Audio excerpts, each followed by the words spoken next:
All right, we are here post-game with head coach Matt Bowen after today's 62-57 win over Bemidji State. And coach, today was a defensive battle. You guys held Bemidji State under 40% shooting. Second time you've done that this year, and surprisingly, well, I guess not surprisingly, you came out with the win. How big did the defense play a role in tonight's victory? I think it played a big role.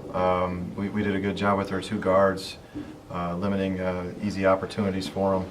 I think we did a better job this time around in transition. We got beat in transition the first time around. It was an ugly basketball game. Neither team, I think, really shot the ball particularly well, but I think both teams played extremely hard.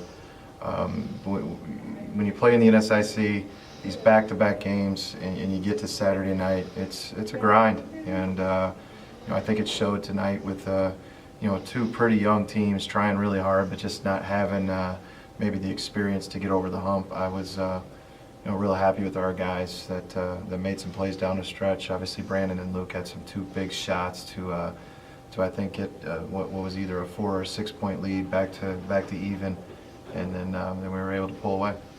The big thing that kind of seemed that you were talking about was the 3-pointers for your side and how you guys didn't execute very well. And it seemed like you guys were kind of slipping into that slope again in the first half, and you got away from it and were able to get some baskets inside. Was that something that you saw that you made a conscious change in your game plan? Well, or they did Brandon, I think, scored the first 6 points of the game, and then they started sinking more and more in where Brandon was getting either double teamed or triple teamed. Not hard doubles, but really clogging up the paint, giving him very little room to operate. That forced us to work around the perimeter, and we didn't make the shots. We had a lot of great opportunities, but of the 29 shots we took in the first half, 15 of them were threes, and we didn't shoot a well enough percentage to force Bemidji to change what they were doing.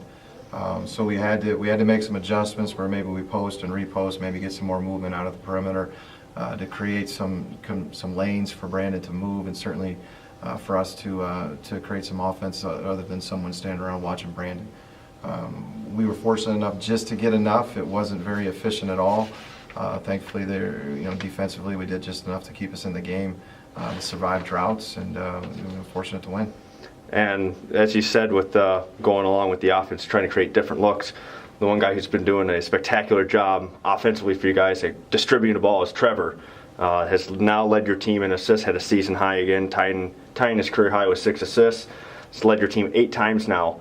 For you, how important is it to have a point guard, or at least a guard who can have the handles and find the open players and be able to do things for you on the offensive end? It's vital, and this weekend was the first time that we really moved Mamadou to more of a point guard position and moved Trevor more to an off-ball position, which I think plays a little bit to his strengths, where he can shoot the ball and make some plays on a secondary option. But the thing that Trevor has is he's fearless. He'll make some mistakes, he'll make some things happen, but at the end of the day, he just wants to compete, and he wants to compete as hard as he can, and he makes some really, really strong, fearless plays late when it counts, and gets guys open, makes things happen, which is what you need from that position. And he had a very good weekend, and we certainly are happy that he's back from last year's injury. And just kind of looking ahead to next week, you guys have won 4 out of 5. What can you guys do to continue as you march on to Winona State and Upper Iowa? What do you guys need to do well again? Well, we're going to have to continue to make some adjustments. Offensively, we have to become more efficient.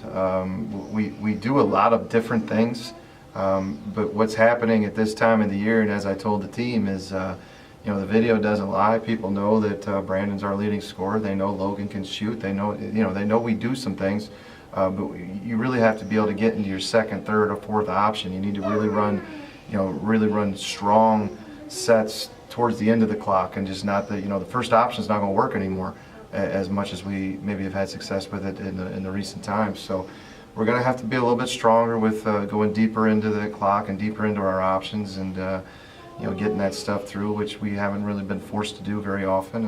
And we'll work on that this week. Winona certainly going to provide a very strong test defensively. They're a very strong team position-wise. They're not going to get beat out of position.